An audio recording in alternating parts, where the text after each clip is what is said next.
একদিনের একটা ঘটনা, নবী করিম সাল্লাল্লাহু আলাইহি ওয়াসাল্লাম আম্মা জান আয়েশা সিদ্দিকা রাদিয়াল্লাহু আনহাকে নিয়ে বসা। স্বামী স্ত্রী দুইজন আলোচনা করতেছেন। এক পর্যায়ে আল্লাহর পয়গম্বর বলেন, আয়েশা,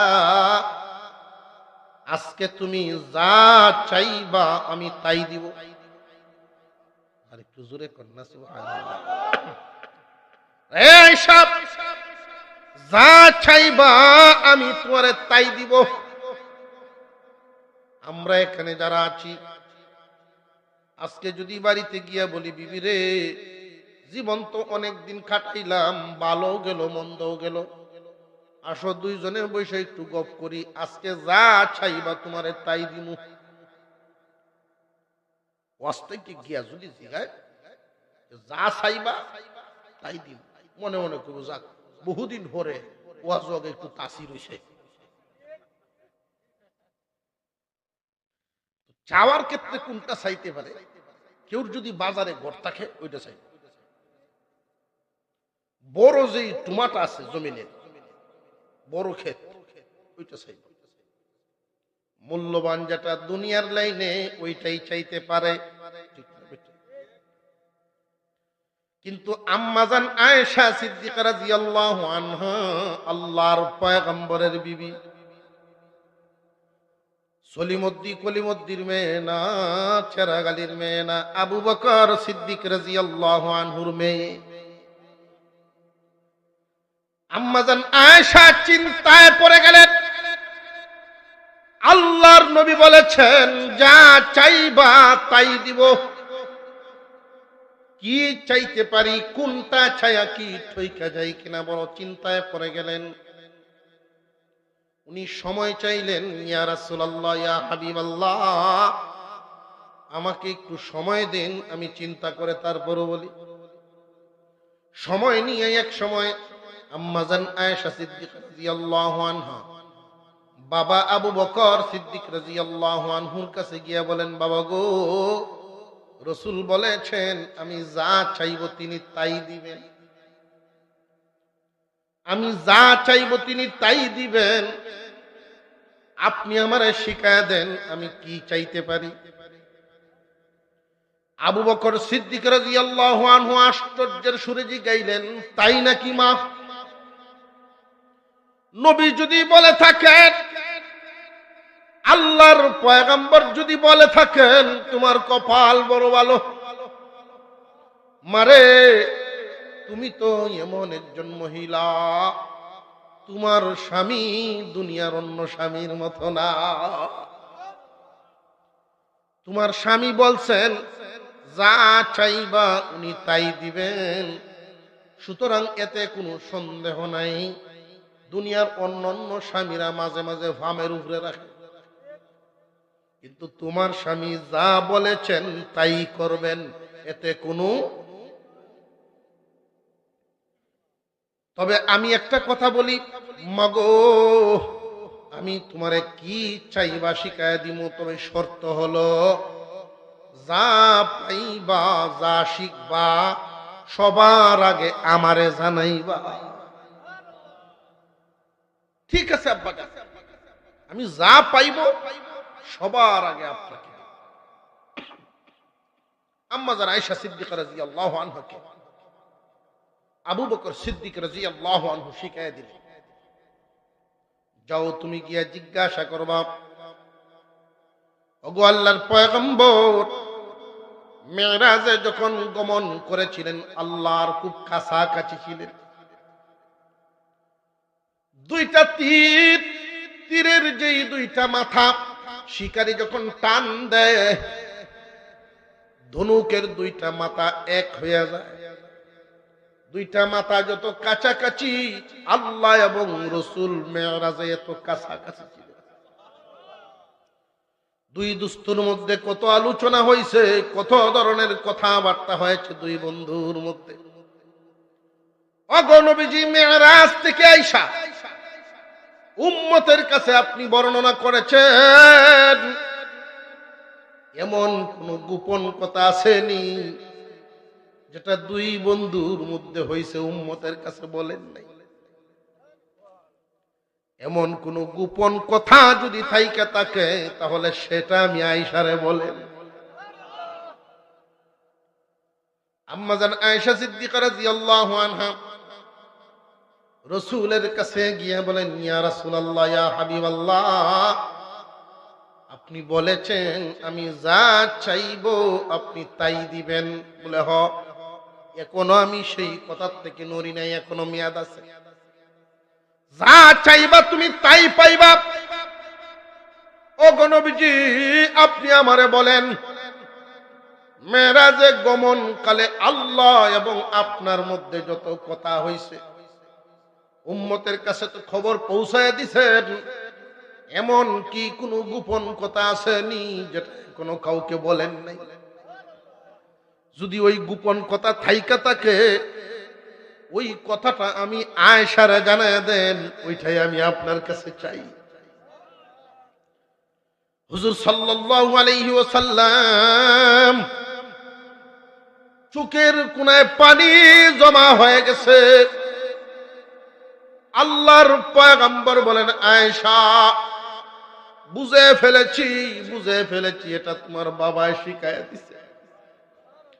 কারণ আমার আবু বকর আমাকে যেইভাবে চিনছে দুনিয়ার কেউ এইভাবে চিনতে পারে নাই। আমার কাছ থেকে কি আদায় করবে? দুনিয়ার আর কেউ আমাকে এইভাবে চিন্তা করতে পারে নাই, ভাবতে পারে নাই, চিনতে পারে নাই। এই জন্য সবার বদলা আমি দিছি, কিন্তু আবু বকরের বদলা দিবে আল্লাহ।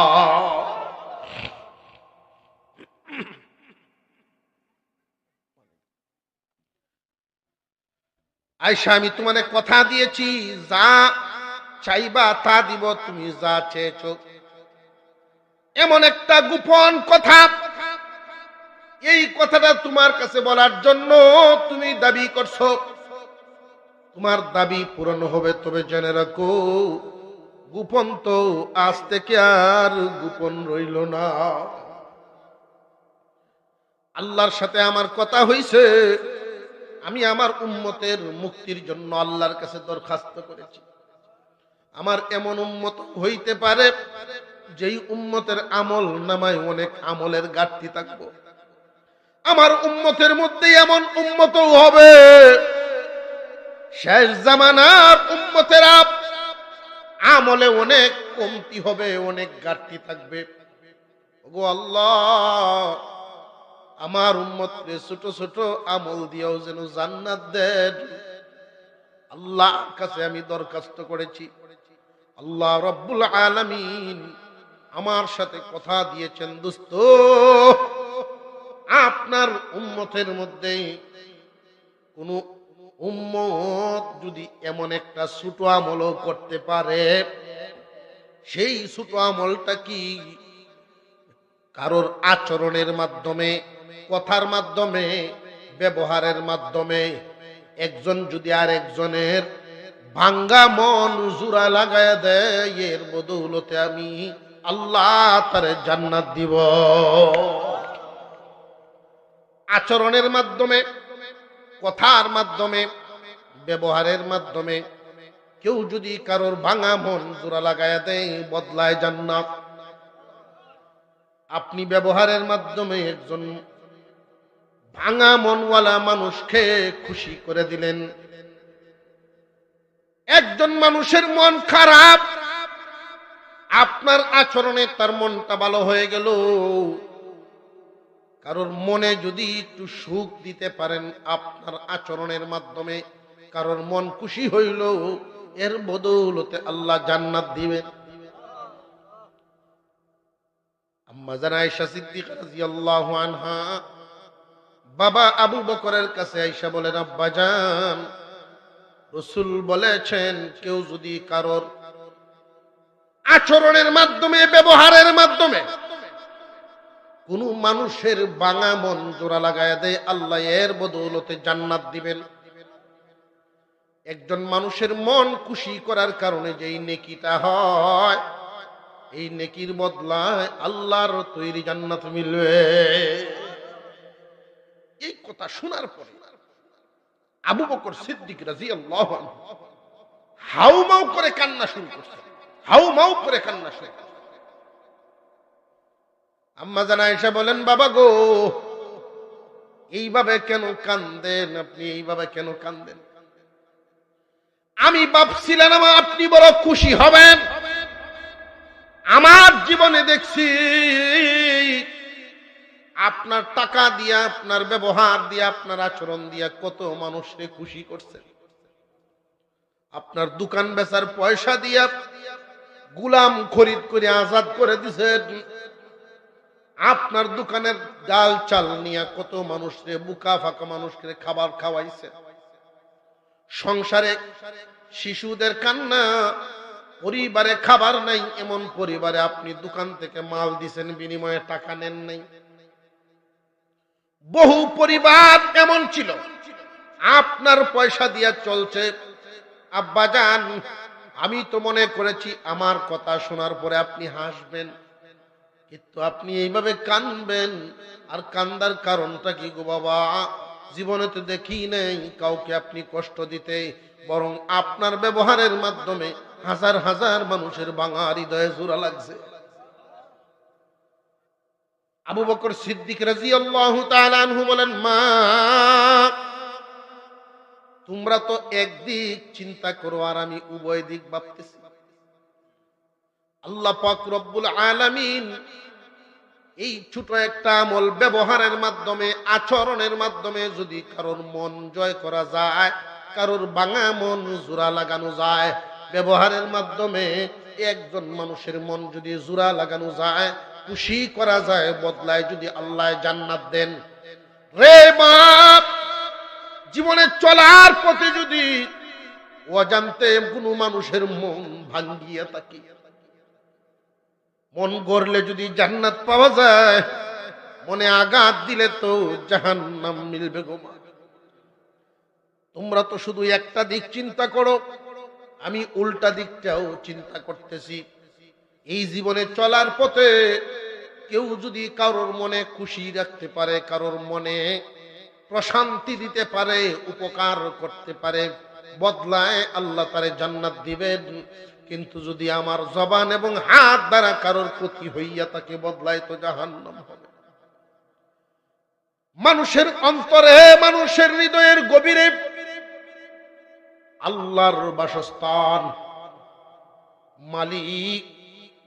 মানুষের অন্তর খুশি হইলে আল্লাহ খুশি হইয়া যায়, মানুষের অন্তর নারাজ হইলে আল্লাহ নারাজ হয়ে যায়। এই জন্য রাসূল বলেন, মানুষকে সময় পাইলে, সুযোগ পাইলে মানুষরে খানা খাওয়াও। খানা খায়া একজন মানুষ যখন বুকা দূর হয়, ক্ষুধা দূর হয়, তৃষ্ণার্তের তৃষ্ণা দূর হয়, মন খুশি হয়, এই মানুষের মন খুশির সাথে আল্লাহর সন্তুষ্টি মিশে আছে। জিন্দেগি ভর যতদিন দুনিয়াতে জিন্দা থাকবে এই আমলটা ধরে রাখবে, নইলে কিন্তু পস্তাইতে হইব। যেই দিন বিছানায় পড়বেন, দুর্বল হবেন, এই রঙিন দিন থাকবে না, বুড়া হবেন, ওই দিন পস্তাইবেন, হায়রে আমার এই কথাটার দ্বারাই তো একটা মানুষকে আঘাত দিছিলাম, এটা যদি না করতাম মানুষটার মনে কষ্ট পাইতো না। আপনি জমি বিক্রি করছেন 5 কাঠা 10 কাঠা, এই জন্য আফসোস হবে না। আপনি ব্যবসায়ী ছিলেন, ব্যবসায় লস খাইছিলেন, এই জন্য আফসোস হবে না। আফসোস হবে এই অপকর্মগুলোর কারণে, যে জীবনে কেন মানুষের মনে আঘাত। দুনিয়ার জমিনে এমন নিচু মানের মানুষ, এমন মানুষও আছে, লক্ষ্য করে দেখবেন, মিথ্যা সাক্ষী দিয়া মানুষের সাজা কাটায়, মামলা করে মিথ্যা, সাক্ষীও আরেকজনে দেয় মিথ্যা। এমন মানুষও জমিনে আছে না নাই? আত্মীয়তার কারণে, সম্পর্কের কারণে, রক্তের টানে তুমি যে একজনের বিরুদ্ধে মিথ্যা কথা বললা, কেউ কিন্তু কারোর কবরে যাবে না, মরার সময় কেউ কারোর সাথী হবে না। তুমি যদি আজকে অসুস্থ হয়ে বিছানায় শুয়ে থাকো, যার পক্ষে মিথ্যাটা বলছিলা, যার পক্ষে তুমি এই লড়াইটা করছিলা, অন্যায় লড়াই, ওই মানুষটাই তোমার সাথে নাপাক বিছানায় শুইবে না। তোমার হালতে তুমি পড়ে থাকবা, তোমার অবস্থাটা একাই তোমার মোকাবেলা করতে হবে রে বান্দায়। আইসো একা, যাইবাও একা, মাঝখানে এই রঙের বাজারে। এই কথাটা মনে রাখবা। স্ত্রীর জন্য হোক, সন্তানের জন্য হোক, আত্মীয়র জন্য হোক, বন্ধুদের জন্য হোক, গোষ্ঠীর জন্য হোক, দলের জন্য হোক, জীবনে কোনোদিন কারোর বিপক্ষে মিথ্যা বলবো না, হাত দ্বারা জবান দ্বারা কারোর ক্ষতি করব না। এই সবকটুকু শুধু মাহফিল থেকে নিয়ে যাওয়া, আলেমদের মজলিস থেকে এই সমস্ত সবক নিয়ে যাওয়া, দিলটারে মজবুত করা। ক্ষতি হইল হইল, দল আমার প্রতি খুশি থাকলে থাকবো না থাকলে নেই, গোষ্ঠী খুশি থাকলে থাকবো না থাকলে নেই, ভাই আমার পক্ষে খুশি থাকলে থাকবো না থাকলে নেই, মিথ্যা সাক্ষী আমি দিতে পারব না। আমার দেখা একটা ঘটনা, স্বাভাবিকভাবে একজন লোক মারা গেছে। স্বাভাবিক বলতে তর্ক বিতর্ক হয়েছে, মৌখিক ঝগড়াঝাটি হয়েছে, এর মধ্যে উত্তেজিত হইয়া রাগান্বিত হয়েছে, হার্ট অ্যাটাক করে মারা গেছে। প্রতিপক্ষের উপরে সাজানো মার্ডার মামলা দিয়ে দিছে। মারা গেছে কিন্তু তার নিজের উত্তেজিত হওয়ার কারণে, প্রতিপক্ষের সাথে কোনো ঠেলা ধাক্কা কিছু না, তার ঘরের সামনে তার সীমানাতে সে মারা গেছে, চিল্লা পাল্লা মার্ডার মামলা সাজায় দিচ্ছে। কারোর উপরে যখন এই রকম এক মুসিবত এসে চাপে, সে বুঝতে পারে এই চাপটা কত বড়। এই যে মার্ডার মামলা চাপাইল, মামলার মধ্যে লেখছে অমুকে ধরছে, অমুকে কিল দিছে, অমুকে দৌড়াইছে, বাড়ি দিছে, এরকমই তো সাজায় নাকি? এই ঘটনা কি সত্য হয়েছে কিনা এটা সাক্ষী লাগবে না? একজন নামাজি মানুষ, উনিও আমার পরিচিত, আমার সামনেই তাকে বলতেছে যে তোমার কিন্তু সাক্ষী দিতে হবে। উনি সরাসরি বললেন যে আমি তো এখানে ছিলাম না, তুমি যেই কথা বলতেছো এই কথাটা তো আমার সামনে ঘটে নাই, তা আমি কেন বলবো? অথচ খুব আপন আপন হইলেও উনি যেই কথাটা বলতেছেন এটা আমার দিল থেকে তার জন্য দোয়া যাইতেছে, প্রশংসার দাবি রাখে সে, যে তোমার সম্পর্কের কারণে আমি মিথ্যা কথা বলতে পারি। উনি উত্তরে বলতেছেন ঠিক আছে, জীবনে চলার পথে দেখার আছে, যে তুমি আমার জীবনে চলার পথে দেখবা ঠিক, তো আখেরাতে তো আমার বিপদ হয়ে দাঁড়াইবে। মিথ্যা কথা বলতে গিয়ে যদি আমি জীবনে চলার পথ সহজ করি, মিথ্যা বলার কারণে আখেরাতে চলার পথ আমার কঠিন হয়ে যায়। এই বিষয়টা একটা মানুষ যদি ভেবে চিন্তে কদম বাড়ায়, কারোর হাত দ্বারা জবান দ্বারা কোনোদিন কারোর ক্ষতি হবে। আপনি যদি মৃত্যুর আগ মুহূর্তে এই কথাটা ভাবতে পারেন, আল্লাহ শয়তানের ধোঁকায় পড়ে তোমার অনেক হক নষ্ট করে ফেলছি, তোমার অনেক হুকুম অমান্য করে ফেলছি, কিন্তু জানা মতে তোমার কোন বান্দার হক নষ্ট করছে না, আল্লাহ পাক আপনার জন্য জান্নাত সহজ করে দেন। কারণ আল্লাহ জান্নাত বানাইছেন তার বান্দার জন্য। কোন বান্দাকে কষ্ট দিলে, বান্দার হক নষ্ট করলে, বান্দাকে বিপদে ফেলাইলে, আল্লাহর কাছে মাপ চাইলে এটা মাপ হয় না, আল্লাহ মাপ দিবেন না। এই হাত এবং জবান যেন সব সময় নিয়ন্ত্রণে থাকে, কোন মানুষ যেন ক্ষতিগ্রস্ত না হয়। আল্লাহ আমাদেরকে বুঝার তৌফিক দান করেন, বলুন আমিন। আলা ইবাদিহিল্লাযীনা ইসতাফা আম্মা বা'দু ফাআউযু বিল্লাহি মিনাশ শাইতানির রাজীম।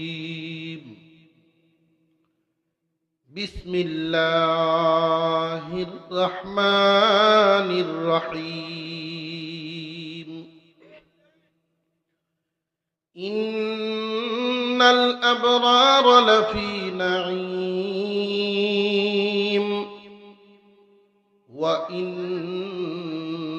الفجار لفي جحيم صدق الله العظيم. وقال رسول الله صلى الله عليه وسلم: المسلم من سلم المسلمون من لسانه ويده. وصدق رسوله النبي الكريم، ونحن على ذلك من الشاهدين والشاكرين، والحمد لله رب العالمين. اللهم صل على محمد وعلى آل محمد كما صليت على إبراهيم وعلى آل إبراهيم إنك حميد مجيد. اللهم بارك على محمد وعلى آل محمد كما باركت على إبراهيم وعلى آل إبراهيم إنك حميد مجيد.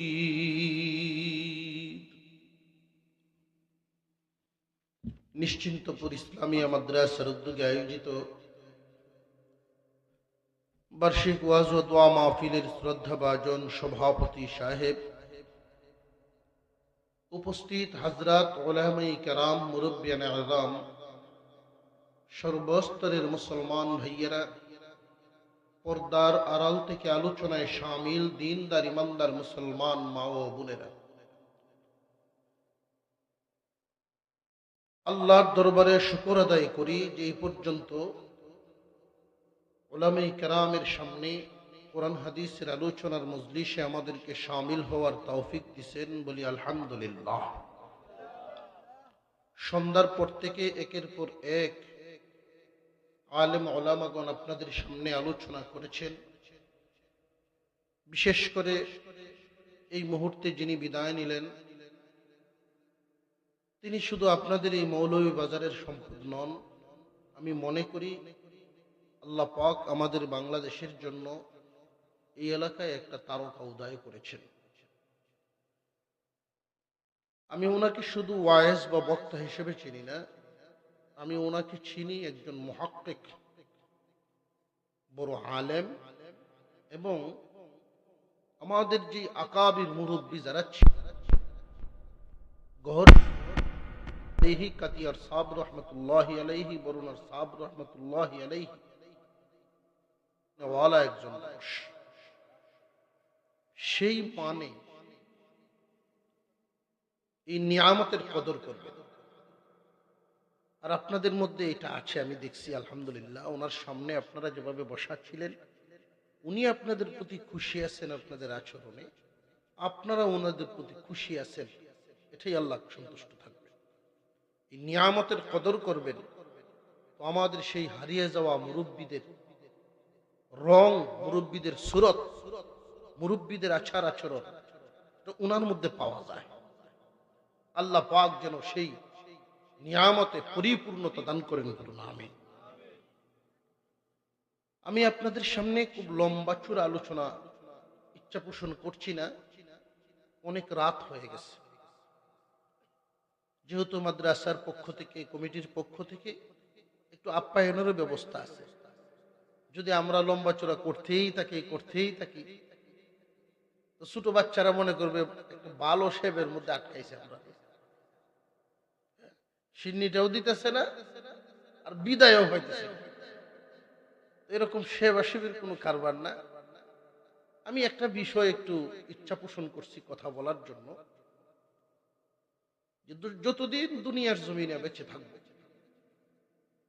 যেখানেই যে হালতে থাকবো, দেশে হোক বিদেশে হোক, গ্রামে হোক শহরে হোক, জওয়ান হালতে হোক বুড়া হালতে হোক, সব সময় একটা কথা মনে রাখা চাই। একটা হাদিস পড়ছি আপনাদের সামনে, রসুল বলেন, মুসলিম তো ওই ব্যক্তি যার হাত এবং জবান দ্বারা কেউ ক্ষতিগ্রস্ত হয় না, যার হাত এবং জবান থেকে অন্যরা সব নিরাপদ থাকে। জবান দ্বারাও কেউ ক্ষতি করে না, হাত দ্বারাও কারোর ক্ষতি করে না, ওই মানুষটা মুসলিম। নবীজি কিন্তু এ কথা বলেন নাই ওই সমস্ত মানুষ মুসলিম আগের কাতারের মুসল্লি মসজিদ থেকে বের হয়ে গীবত শুরু করে। এমনও আছে না নাই? আগের কাতারের মুসল্লি ঠিক ফজরের জামাতে শামিল হয়, আবার সুযোগ পাইলে উজনে আরেকজনকে কম দেয়। এমনও তো আছে। মানুষের মনে কেউ যদি আঘাত করে, এটার যে পাপ, এটার যে অপরাধ, এটা যে কত ওজন, এটা জোয়ান থাকতে, শরীর রক্ত গরম থাকতে আমরা বুঝতে পারি না। দুনিয়ার জমিনে সম্পদ ছিল, হারায় ফেলছি, এর জন্য মানুষ খুব বেশি আফসোস করবে না। এক সময় টাকা ছিল, এটা হারায় ফেলছি, এটার জন্য খুব বেশি আফসোস করবে না। আফসোস করবে কোনটা নিয়ে? খুব মনোযোগের সাথে কয়েকটা কথা। মানুষ যখন বৃদ্ধ হবেন, বুড়া হয়ে যাবেন, এমন একটা দিন, এমন একটা সময়, নারী বলেন পুরুষ বলেন, আমাদের সামনে আছে না নাই? দুনিয়ার জমিনে যদি বাইচা থাকি, এমন একটা দিন আমাদের সামনে আসবে, দুর্বল, শক্তি নেই, শরীরে সাহস শক্তি নেই, লাঠি দিয়া ভর দিয়া রাস্তায় হাঁটে, আর মুরব্বী চিন্তা করে। আফসোসের সাথে এই চিন্তাটা, হিসাবটা উনি মিলাইতেছেন। সেটা কি? ক্লাসের 1 নাম্বার ছাত্র কেন হতে পারলাম না, এই জন্য উনি আফসোস করেন না। 10,000 কোটি টাকা জীবনে কেন কামাইতে পারলাম না, এই জন্য আফসোস করেন না।